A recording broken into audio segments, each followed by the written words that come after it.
Assalamu alaikum and hi everyone. With hope and prayer for your well-being, we are starting another program of ours on this platform.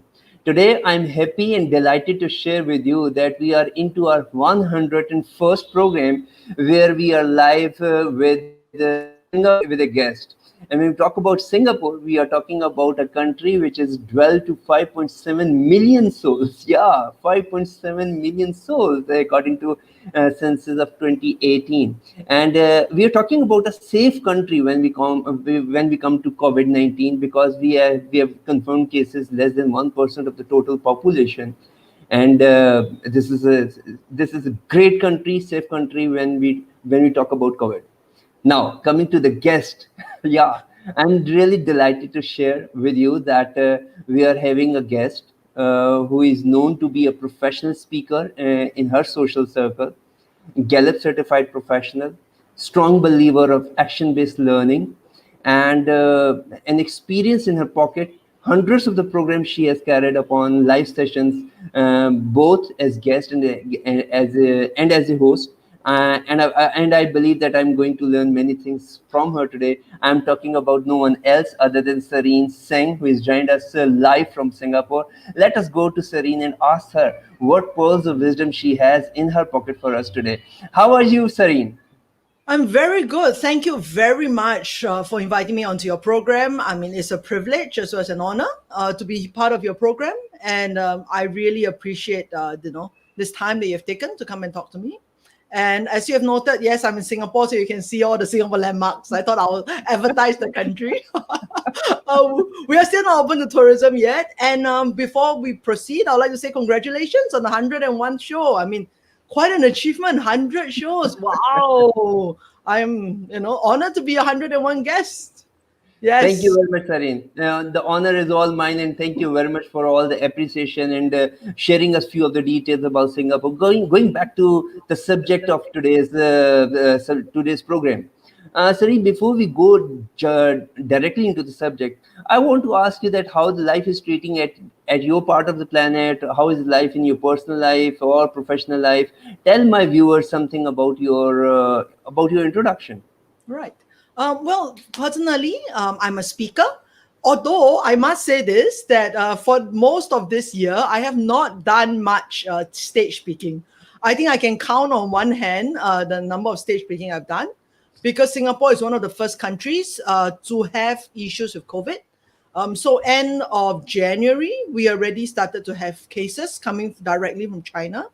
And so since January until now, the stages haven't been open yet.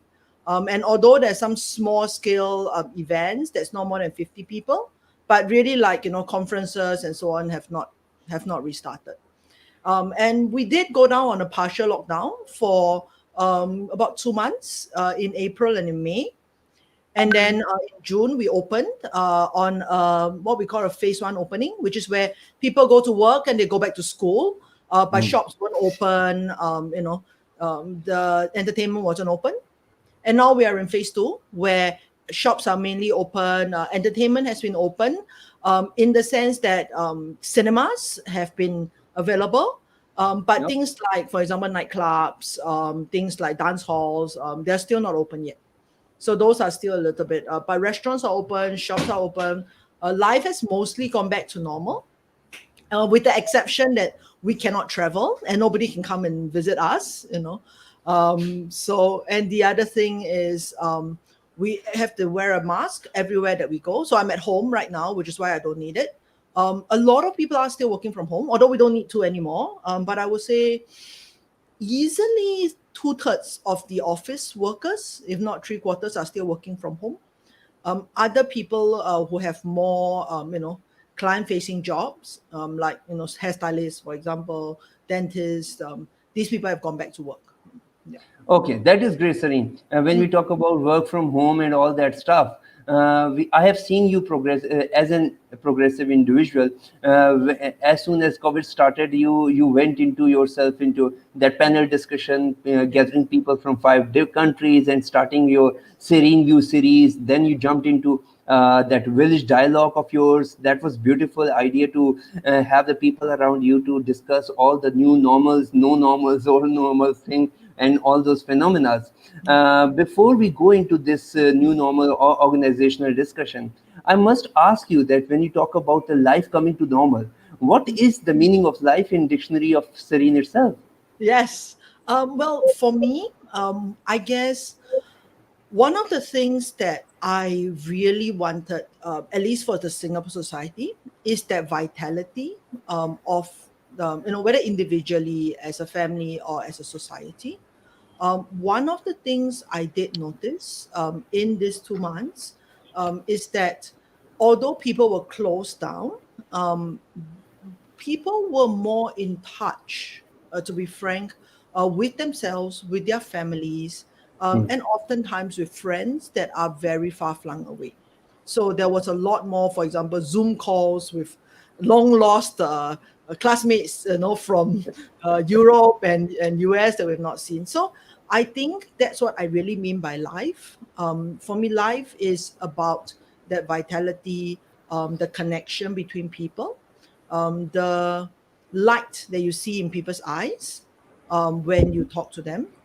And in Singapore, there has been a polarity. I'm not sure if you realize, but we have a very heavy dependence on migrant workers, most Yeah. of which come from Bangladesh and from India, so countries very close to yourself. And what happens is that in this COVID-19 incident, the migrant workers were disproportionately affected. No. So I will say of all our cases in Singapore, 10% is from the general population and 90% is from migrant workers. And there was a lot of issues with, whether they are getting sufficient care, whether Hmm. they were being treated unfairly, because it's sad to say this, but because a lot of them live in dormitories, they literally close the dormitories and lock them down, a little bit like imprison them in the dormitory, and they weren't allowed to go out. So there was a bit of debates about, is it fair that we are doing this to them? Hmm. And so that's one aspect of it. The other aspect that has come up for life in Singapore, the normal, is we are having a lot more domestic violence in Singapore, Okay. and we are having a lot more issues with marital disharmony. I guess the word is. It takes a long time to get a divorce in Singapore. So we haven't seen divorce rates spike because it takes 3 years, for a divorce to get finalized, right? But what we have seen is a lot more people are filing Hmm. for separation and things like that. So there's this I polarity. mean, I mean, when you talk about the bleak situation of people, immigrants from the other countries, and then this relationship dilemma, you talked about vitality and connection. When we talk about the definition of life, that is beautiful. Yes. Vitality, connection, and light in the eyes of other people. That was beautiful. We all share the same universe, and we all share the same planet. When we talk about life definition of Serene, we talk about life definition of Shahzad. We all connected in a single string. Now, when this is the case, then I must ask you that what is the definition of universe in that perspective? Yes, because we agreed that we were going to talk about the life, the universe, and all of it, Yeah, right? yeah, yeah, yeah. Yes. So, I mean, for me, the universe is this interconnectedness. I'm not sure if you're a religious man. I think you just celebrated a Muslim festival, so I presume you are Muslim. And I think a lot of us have this attachment to God. There are also non-religious people who refer to it as the universe or as the emergent future. What else is there that people use for it? Mother Earth, Mother Nature. But what I really believe is that the universe around us has an intent, and that it Mhm. is the benevolent intent. So someone created it, and the creator does want us, to live our life to the fullest, to really, look at every situation and see what is the best that can come out of it, not just for ourselves as people, but also for the society, for the people around us, and for the planet.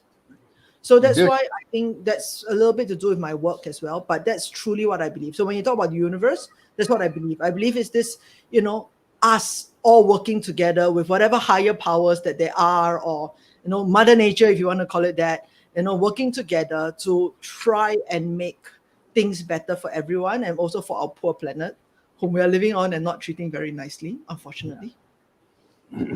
When we talk about all these things, the interconnectivity of the universe and the intent universe has for us, Serene, let me share that there is a combination of all the things. I mean, success carries failure in it, happiness has tragedy to complement it, and adversity has opportunities tied with it. How do you see these all things in a combination? I mean, what would be the adversity? What would be the corona thing to you, Serene Seng? I got this point of view from a book called Conscious Leadership, and it's by an institute called the Hendrick Institute. And I was really interested because it has the same name as my son. But this institute essentially, the philosophy is this. Okay, so imagine that everything that happens in your life is actually a program that has been customized for you by someone who truly cares for you to assist you to grow in the most effective and in the most developmentally ideal way possible. So instead of looking at, so a lot of times we look at the world and we think, oh, good thing, this is a good thing, this is a bad thing. So coronavirus, oh, bad thing. Maybe if I strike I strike a windfall, I strike the lottery, good thing. So we have this kind of value judgment of what we think is a good or bad thing.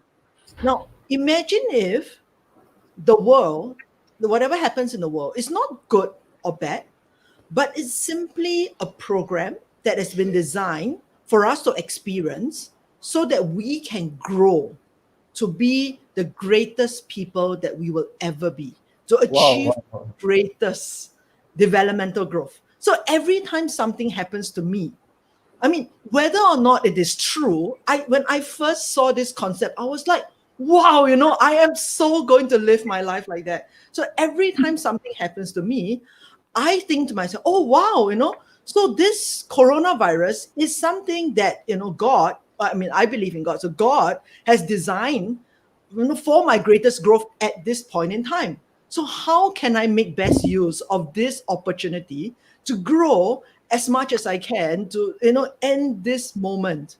And if those of you who don't believe in God, that's fine. Think of it as the universe, or think of it as Mother Nature. Whoever you think of it as. But imagine that it is designed just for you. Anything that happens to you is designed just for you. Whether it is a good thing, it's a neutral thing, it's a bad thing. But it's designed just for you. And this thing that we have, once we step away from this judgment of, oh, it's good, it's bad, we just step away from the judgment.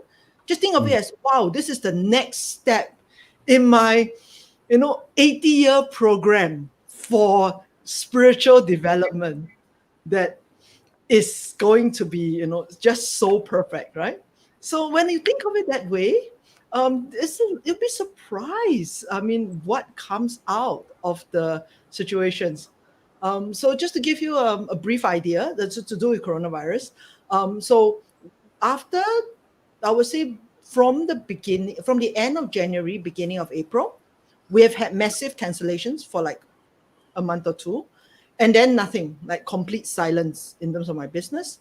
And at the same time, my son is sent home from school, and we now have to deal with his schooling, and my cleaners who come every week, 3 times a week to clean for me, decided that no, it was too dangerous for them to come and clean, so they were not going to come and clean. So I didn't have cleaners. So I was the cleaner. I was the cook. I guess because we weren't able to go out and eat anymore. I was the teacher. And because we weren't allowed to go to grandparents who would usually, help me to mind my child, I was the child minder. And on top of it, I was I was working as well, right? And you would think that that would be a disaster. And, but what happens is I learned, I think I shared with you earlier, I learned two things. One, I learned I didn't need as much as I think I need. Yeah. I don't need to consume in the way that I've always been consuming. And when push comes to shove, the most important things to me were the ability to connect to family and the bare essentials: food on the table, a house to live in, and the feeling of health and safety. That was it. That was all I Wow. need in life. Yes, that was all I needed in life. Everything Wow. else is excess, right? Everything else is excess, restaurants or whatever, excess, right? The second thing I learned was that, it's amazing what people will like reach out and do for you. So I tell you that I picked up Spanish. I'm learning Spanish with a Spanish person we were both locked down. So I taught him Chinese, he taught me Spanish. And we are progressing quite well. I just did my first Spanish interview. Also, a lot of the things that came out of it, you mentioned my webinar. So I've been doing the webinar for more than a year now. But when this thing happened, everybody said, hey, you have got to do something about COVID, right? It cannot just be business as usual with the webinar. And you'll be surprised, people offered themselves to come on. And I got people in 5 countries, to come on and speak about it.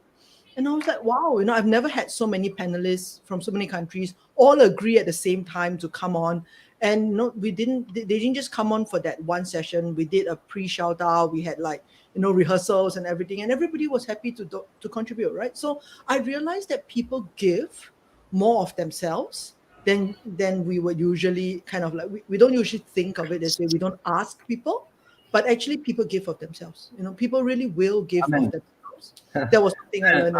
Sorry, I- go on. that is beautiful. You have encompassed all the things in very beautiful manner. And let me share you that when you were telling us something about the higher program designed by someone who really cares for us, and the 80 years program and all that stuff, I was echoing in my mind that all these thoughts are my thoughts, and that is why I really connect with you. And there is a comment from one of our viewers, Ahmad Ikram, who is also saying that you have just echoed the concepts which we are taught in our childhood. Yes. Here, yeah, it is that way.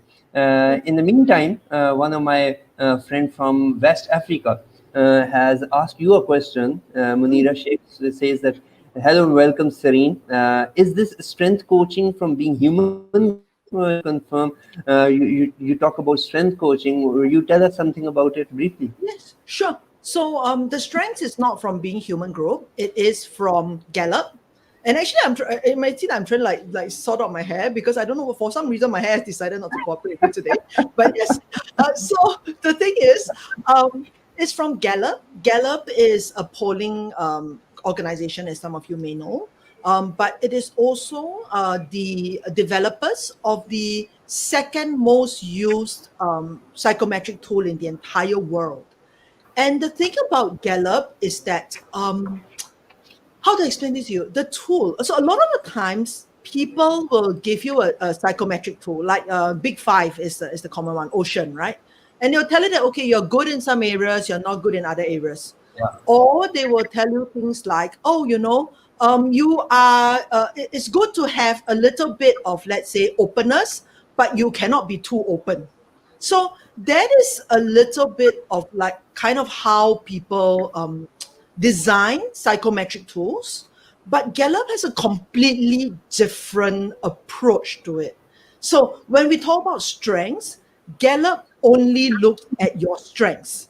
And Okay. when they talk about strengths, you will be surprised that they are not really talking about a lot of things that we think are strengths. So for example, if I'm very confident, maybe I think that's my strength, or I speak very well, that's my strength. That's not really that.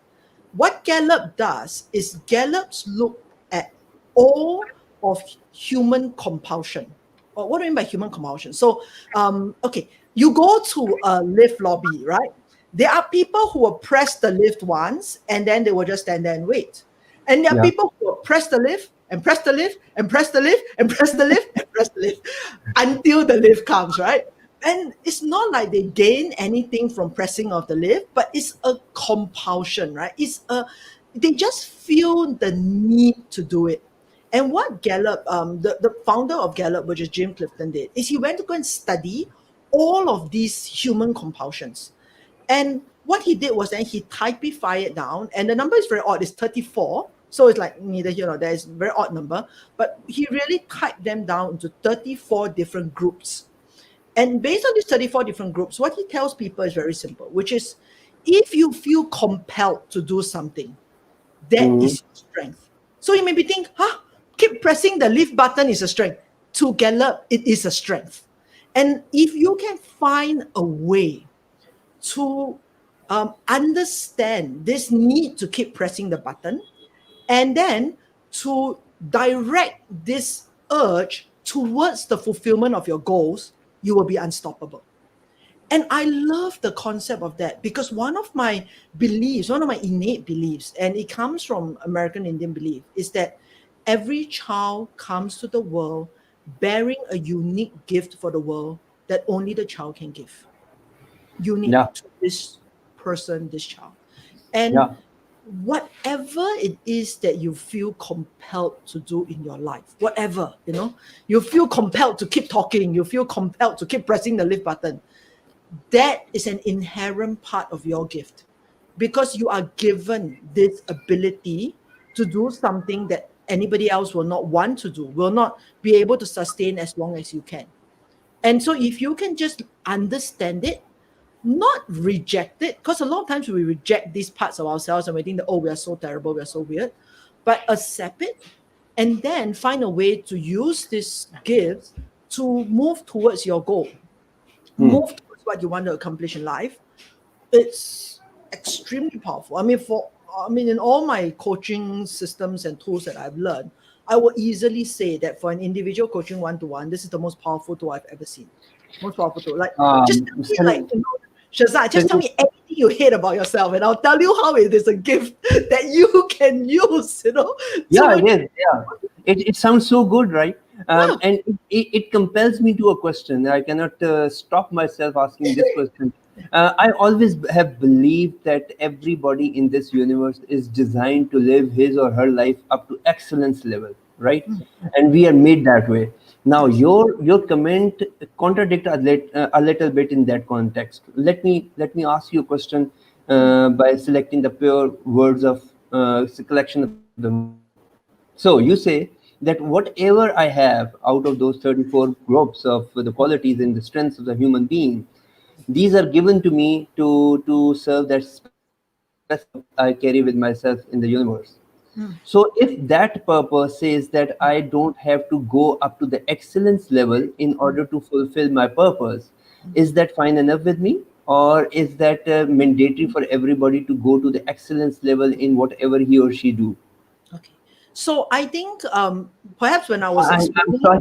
no, no, I'm no, sorry. We go to the it's no, no, no, philosophy it's of not it, that. and we have to come back to the subject as well, organizational structure as well. Yes, yes, yes. But No, no, no. before, before that, we have to ask. I wanted to tell you that I actually agree with you about the excellence. And I was going to apologize because when I was explaining about Gallup, I kind of a bit shortcutted. I shorthanded it, put it that way. Okay. So I will give you my own example. Okay. My second highest is communication, which means I have a great need to talk and communicate and talk to people. Now, this is something that is given to me at birth, and this is something that is ingrained in me. But the way I use it is up to me. I can choose to hone it and really be a good speaker and Hmm. think through what I want to speak and make good points. Or I can choose not to hone it, to waste it and be empty vessels make the most noise. Just be one of those people who can yakety yakety yakety yakety yak all day and completely, never contribute to anyone at all. So when it comes to this topic of excellence, I think this that you are given some God-given talents, but it is your choice whether you want to hone it or you want to waste it, right? And I think everyone has this choice. Everyone has a choice of, you know, we always say this, that strength is talent meets development, right? So you need to have the talent, you need to have the development. You want to be a world-class pianist, first you have to have talent for music, but you still need to put in a minimum 20 years, I think, of work to hone the skill of being a pianist, right? So just that innate talent for music will not make you the next Lang Lang. So that's essentially what I mean. I was going to say, I actually agree with you about the excellence, that you do need to strive for this excellence, but the flip side of it will be that if I am tone deaf and I have no capacity for music, striving for excellence in the arena of music is very likely to be a waste of my time and a waste Yeah. of who I am as a person. And I think that is where the gift of Gallup is. But other than that, excellence is still, as you say, a necessary. I don't know if it's necessary, but I would say it is a it is a task that I think you believe in God as well. It is a task that God demands of everyone, right? I give you all these gifts, but how are you going to use it, right? It's Yeah, the yeah. first where you got more gifts, right?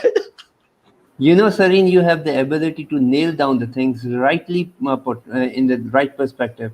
You have exactly told the things very beautifully. Let me go to your one of your talk with Lee, who told us that from 2013 to 2018, in their part of the country, they had already into that ritual of going to the office twice a week only, or that is too for just for few hours. So they were into the habit of working from home, right? Now Yes. with this COVID thing coming up, all the universe, all the world, all the countries have to adopt that system for some period of time at least. And now the dilemma comes to the leadership of the organizations. Now, what would be your advice when we talk about stability and change of the organization? Because employees get engaged themselves with the organizations which are the stable organizations. But when we see the current scenario, no organization seems to be the stable organization because of this transitional change of digital transformation. So what we have to do between stability and change in order to get the employees engaged with us, and when we come to the work from home, what would be the best approach for you in your viewpoint? Okay. I think I'll answer the questions separately. So when it comes to stability and change, I think, to be very frank, at this point in time, any leader that promises stability to his or her organization and to his or her employees is lying. Okay, so I don't think that's something that you can, as a leader, promise at this point that things will be stable from now on and so on. Because the blunt Hmm, truth is we don't know what's going to happen. We don't know what's hmm, going to happen next. Yeah, hmm, but I think most employees are mature enough to understand that that is true, right? I think what they are looking for a leader is not false promises of stability, but probably honesty as well as transparency. A leader who can authentically say, this is what we are trying to do to deal with the change, but also authentically admit that we don't know what's coming up and we hmm. will keep you informed as we are informed, right? So this belief that two things I think at this point. I just read a study about what employees want from their leaders, right? The first is they want to know that their leaders truly care in the sense that they truly care for them as people who need to be safe, as people who want to be healthy, as people who do not want to, contact, um, COVID-19, and as people who will be responsible for their work and their capabilities, right? So I think being showing that you care, that's one big thing. Hmm. And for leaders, I think what I will advise, honestly, now in this age of everything Zoom, is to schedule time for social interactions. Like literally schedule time. Let's say Friday, last 2 hours of the or last hour of the evening. We're just gonna sit, all of us bring a drink, and then we're just gonna chat about how has life been, how are you, and then so on and so forth. So literally schedule in the social time, because what would have gone, you know, just happen naturally at the office is just not happening anymore if we don't schedule it. And the second one is to really check in on people and go like, are you okay? Because what happens with Zoom is we are so focused on the work. When we get on, we talk about the work and then we get off, right? We don't really check in on each other anymore. In real life, I can probably see that, hey, you look really tired today. What happened? But Hmm. sometimes over the camera, it's not as obvious. Yeah. So that's, I think, one half of the equation. People want to know that leaders really care. And secondly, people want to know the leaders are being frank, open, and honest with them, and Okay. not being like, and I'm not trying to tell you there's a stability when there isn't a stability. But what I am tell you is this is everything that I know at this moment in time. This is what I think will happen. This is what we have to do to work together. And I would say I think most employees are mature enough to go that okay, I will, I will try and work with you. I will try and do what I can to cope with the change. So those are the two things. At least this is what the studies have shown. The Harris poll, yeah. Once I was listening to one of your talks when you were discussing with one of your guests about the Fortune 500 companies, and Yes. you were into the discussion that 50% of those companies have disappeared only because they were not future fantastic companies. They were failed to see the future that way. Another article I was going through says about a hero mantra. I mean, the employees look forward for hero in the organizations. Hero stands for HERO, that is hope, efficacy, resilience, and optimism. No, the question is, Serene, that if 500 Fortune 500 companies, 50% of those have disappeared from the organizational arenas and the business world, what did they do wrong while forecasting the future? Number one, and if that is the case, that 50% of the 500 companies can disappear, then why to come on those in that list for the first instance? I mean, the judges were wrong, or the organizations were fair enough to have something very average and still come to that list. Because I expect any company which comes into that Fortune 500 companies, I expect the leadership of that company to be a bit of foolproof, future oriented, visionary leaders. What did they do wrong exactly? I will say this, which is Fortune 500 merely means the 500 biggest market capitalization on the Dow Jones, right? So these are companies that have a lot of shareholder or company value. And Mhm. how did they grow to that size? I would probably agree with you that many of them did have visionary leaders. So Apple, for example, had famously had Steve Jobs. Microsoft had Bill Gates, and so many of them did have visionary leaders. But the fact that they, turn over that quickly, I mean, the fact that half of them have totally disappeared as companies. Now, think of Kodak. I think you're probably about the same age as me, so you probably remember Kodak. So think the fact that they have disappeared tells you two things. One is that the business world changes, and actually, it is changing increasingly fast. And that changes are how do I explain to you? I feel that it's not humanly possible actually to totally predict what's going to come up. So despite all the research that you do, and I'm a futurist, so I read a lot in terms of what's going to happen in the future. I think a lot about what's going to happen in the future.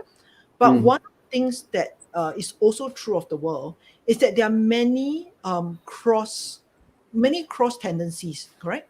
So to give you a little bit of a look back, I'm not sure if this is totally betraying my age, but do you remember Gorbachev and USSR and the breakup of USSR? Yes. Okay. Yeah. So at that time, before that happened, people thought that if Gorbachev opened up USSR, it will be it will be less likely to break up because they will now have a better economy.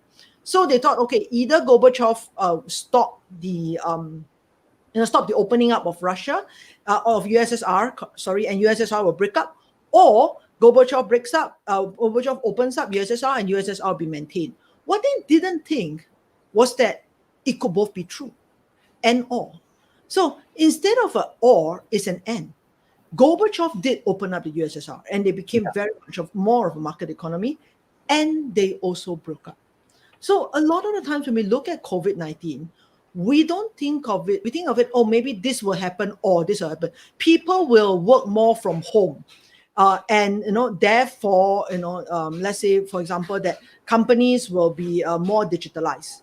So, but it's very difficult for humans to think that it could be both. There may be more people working from home, and we may have less digitalization. So Hmm. a lot of the times, the difficulty when it comes to predicting the future is that. And so, what can we learn from these companies that have, that have gone off.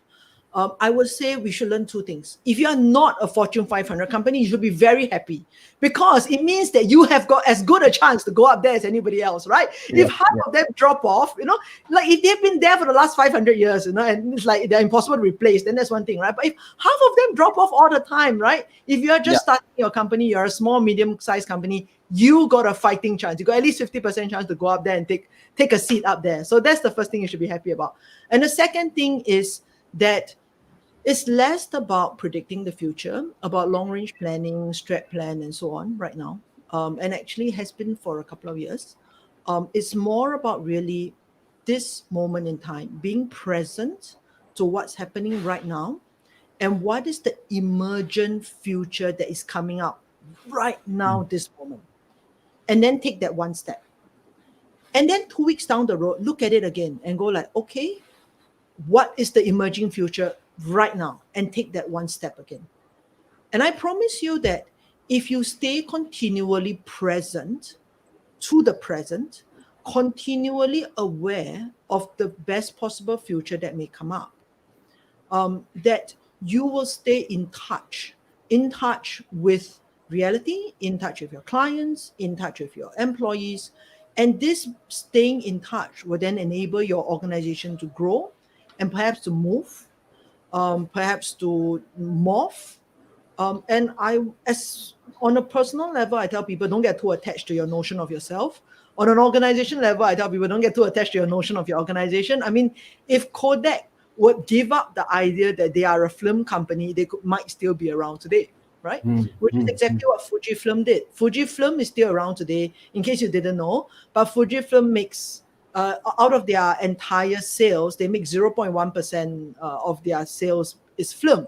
The rest of it is women's cosmetics, believe it or not, because the same chemicals that preserve the colors in the film also preserves the youth in the women, So, and Beautiful. yeah, and Fujifilm is around, whereas Kodak is not, because Fujifilm gives up the idea that they are a film company. Even though they actually have the word film, they still have the word film in their company, but they give up that idea and they are open to, okay, at this moment, this present, we call present a present because it is a gift. In this moment, what is the universe gifting you with? And when you open up that gift and look at it, what can you do with it? Beautiful. We had started the discussion today, Serene, with your personal example or definition of life, where you shared us that more connectivity, vitality, and connection, and light in the eyes of the others. You talked about the connectivity with self, with family, and with friends. And from that philosophical discussion, we directly jumped into organizational structures and organizational language, where we talk about the lingo of organizations, and we talked about working from home and what would be the next big thing. You told us about something Gallup and its second platform being used as psychometric tool used in the world, and you talked about 34 groups of those strength based, I mean, psychometric discussion. And then you talked about two lessons which you have learned. One of them was I need less, as always. And we talked about leadership and need from the leaders of the today's organizations is they must care about their employees, and they must ensure that they are socially connected. Yes. Last but certainly not least, you have talked about emerging future connectivity. On the weekly basis, persons should connect with the future or reality, and staying in touch with reality will make you stand uplifted. When you talk about in touch with reality, it makes me jump into my second last question of the platforms today's program. And second last question says that it is IRL versus IOL. That means in real life, we are seldom going to the offices. We are seldom meeting with the people and hangouts and all that stuff. It means that we are not in the real life if we are working virtually. And when we are working virtually, we are into that integrated online learning things, IOL. That is for the young people, university graduates, or the new startups who had started their year 2020 with all the programs and with all the resolutions for the year. but somehow by the end of the first quarter, they have faced the thing which was never experienced by anyone in the generations. So, what would be your advice, practical advice, top three advices for the people who you think that are young university graduates and they're staring through uncertain times? Okay. My first advice would be this, which is I think every young person comes out with hopes and dreams, but also with fear. I'm sure you remember how it was like when you graduated as well, right? We all come up with that. Yeah. And I think this year, that the fears somehow overshadow the hopes and dreams. But my sincere, wish for all of these young people is don't give up your hope and dreams. It could be that right now, to make ends meet, you may have to, let's say, be a delivery person just for the next couple of months because you cannot find any other job. But Mhm. never give up the dream or the hope that you have in you. If you wanted very much to change the world, you wanted to start a company, you wanted to, join a certain profession, and that has always been your dream. Don't give it up. I think that would be Okay. the first thing, to always keep that dream within you and to know that, yes, it's hard, but it does pass. It may not pass so quickly. I think the predictions are 2 to 3 years. And so you may need to make short term, adjustments. But if you look at it, if you have I graduated when I was 20 and I probably retired at 60. I have 40 years of my life working, right? So out of that 40 years, what is 2 years, right? So really it's, first, don't give up your dream. The second is to look around at you and truly ask yourself, what is this new world I'm stepping into? Because the flip side of it is many people, many young people come out into the world and they don't really know what they want to do, right? So they just pick a job and they work at a while and they may change 5 or 6 jobs before they come into their stride. And for these people, actually, I would say congratulations, because, yes, because for someone like us who have been stuck in the same job for like 20 years, now we got to change, right? But for people who have just come out and then you are stepping into a new world immediately without having all of that baggage, congratulations, you are now stepping into this new world and really spend the time to look at this new world and find out what it is. How is it like? What has changed? And you may even find that there will be a lot of jobs, like in Singapore, for example, there are so many jobs that we never had before. COVID-19 testers, for example. There's like tens of thousands of them in Singapore at this moment in time. And 4 months ago there was no such job, right? So the world is changing so rapidly. Entire new industries are being created, entire new ways of working are being created. If you have always worked in real life, now you're going to struggle to be online. But if you step into the workforce with work from home, then actually there's nothing for you to adjust to, right? So in that sense, instead of thinking it as, oh, this is the worst possible time to come out to work, actually, why not think of it as you are, best poised to take advantage of this new normal, this new economy in a way that people with experience and now have to unlearn those experience will never be. I think that's the second thing. And the third one that I wanted to kind of, I don't know whether that is okay. I will say, but I try and put it a bit more simply. I teach in a institute of higher education, so sometimes I try to like make things simpler. So for me, is I always tell people what is real for you now. What is real? So when you talk about in real life, in online or whatever it is, what is real for you now? For example, if I come and I tell you that, oh, our company will be so stable, is that real for me? Does this ring true for me? Probably doesn't. Probably doesn't, and therefore it doesn't ring true for you. If I come and tell you that, oh, my life is so perfect, I'm so idyllic, I never had any issues, does that ring true for me? Right? So it's the same thing when you go out, right? You go out and you face this world, you ask yourself, what is true for me at this point in time? You may be that what is true for me is I need income. My family can no longer, but support me because they've paid for all my higher education. Now I need income. But what is also true for me is there is no one hiring. my profession. So, for example, there is no one at this point in time hiring new teachers or hiring new whatever it is. Okay, so what is true for you at this point? Get in touch with your own feelings, your own reality, and ask yourself, okay, all of this is true. I feel despair, I feel outrage, I feel that it's not fair, and blah blah blah.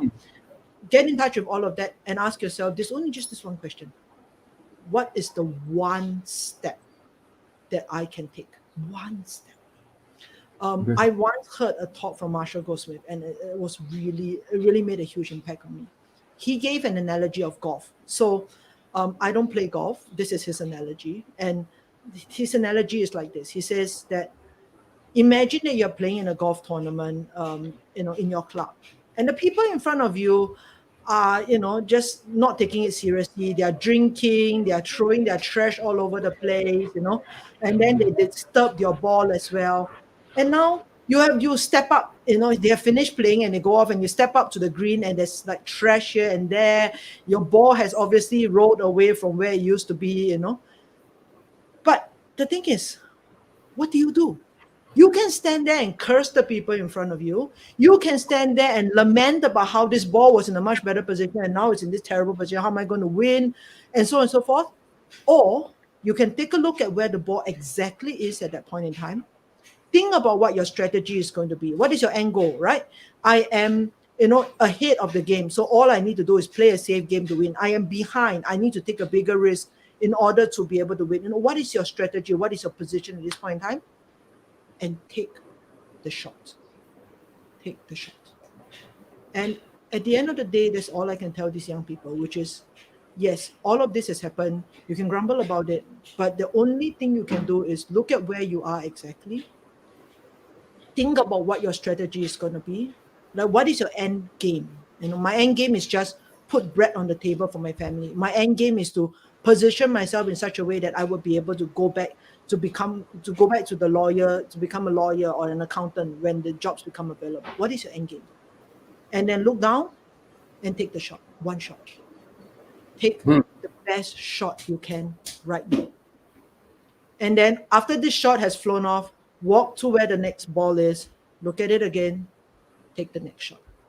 And right now, that's all they can do, right? That's all that they can do, right? I mean, anything other than this is, I don't want to swear on on camera, but any other than this is nonsense, right? It's nonsense. Just look at it, take the shot, and one shot will bring you closer to where you aim to be, and that's all. I think you have shared exactly the practical things, and there is nothing wrong with it. Out of three advices, you have told us that a young graduate always carries a combination of hopes, dreams, and fears. So you told us that you don't have to give up. You stay with your dreams and hopes. Yeah, fears are amid the fears. You must carry fear, hopes and dreams.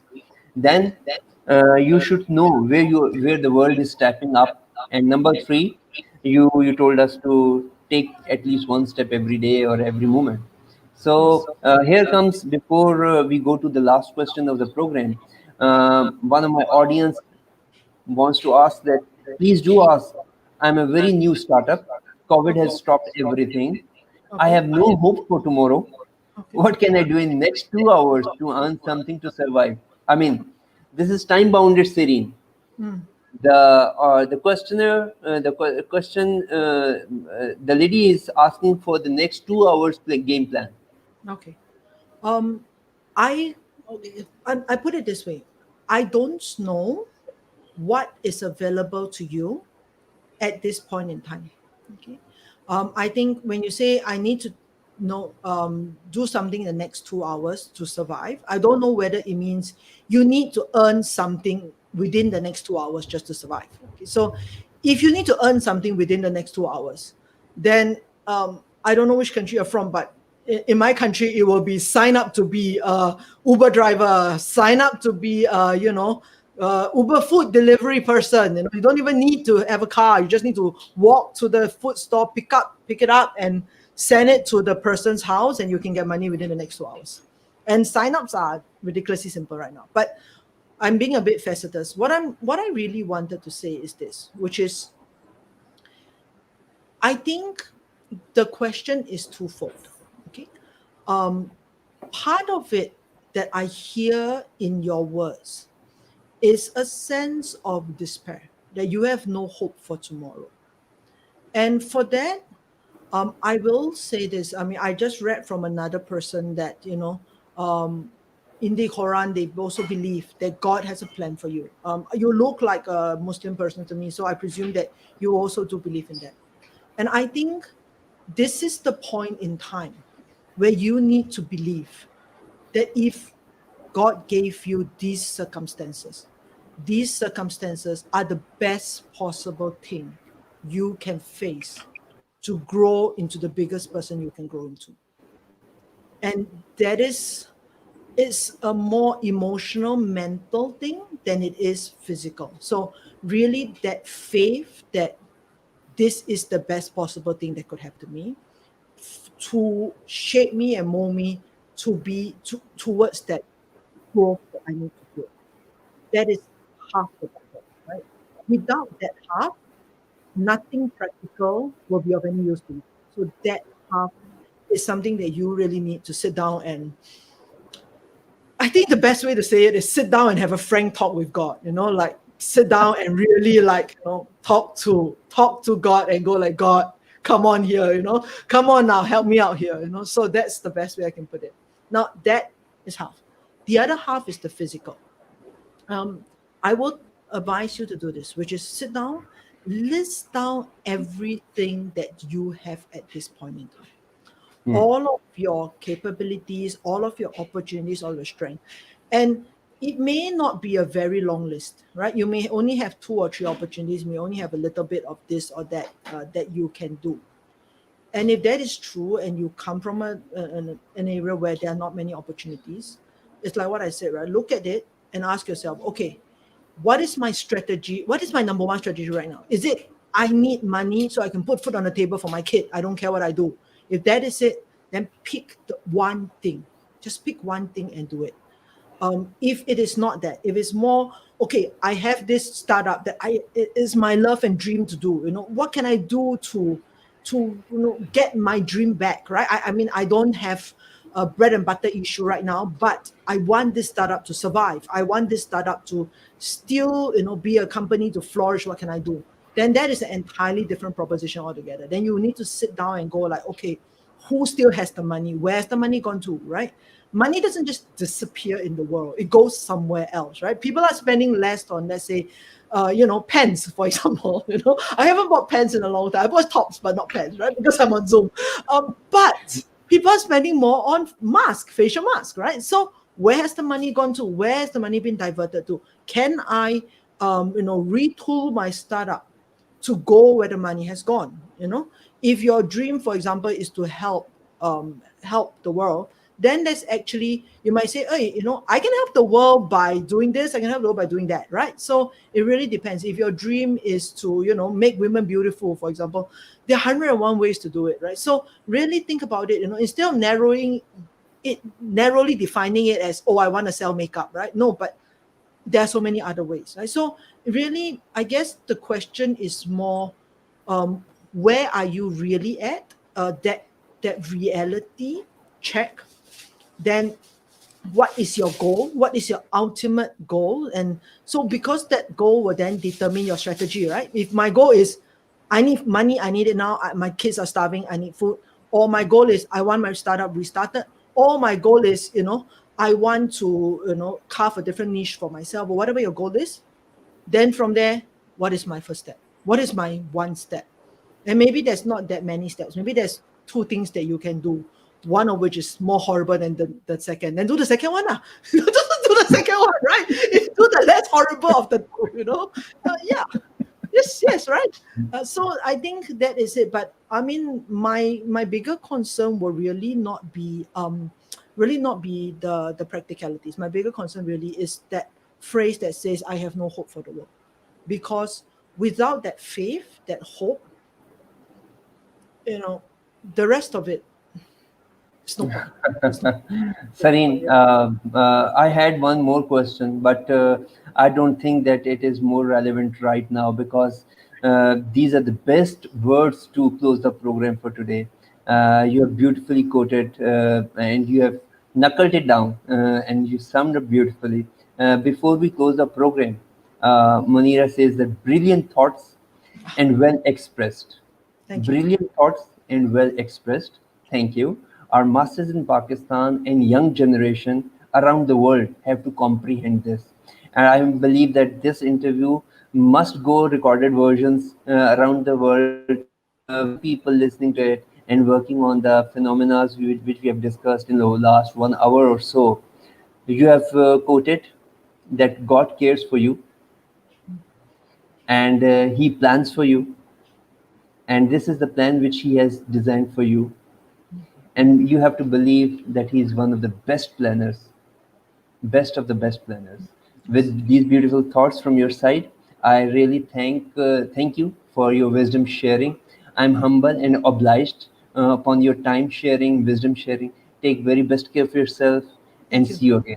Thank you. Thank you and bye bye. Thank you so much for inviting me, and also for the all of your listeners who are listening in. Thank you so much. I wish all the best to you. I mean, Munira as well as Ahmad, that you truly can find for yourself. The niche, the opportunities, and I think also for the people of Pakistan. I understand that you have come out of the depth and you are actually recovering in Yeah. post COVID. So that's something that I think we both share, and I hope that it will be how would I put this? It will be safe from now on, right? Like suddenly this word of peace be with you or safety be with you, it means so much, right? So I hope that for yourselves, for your families, that will be true, at least until we find a vaccine.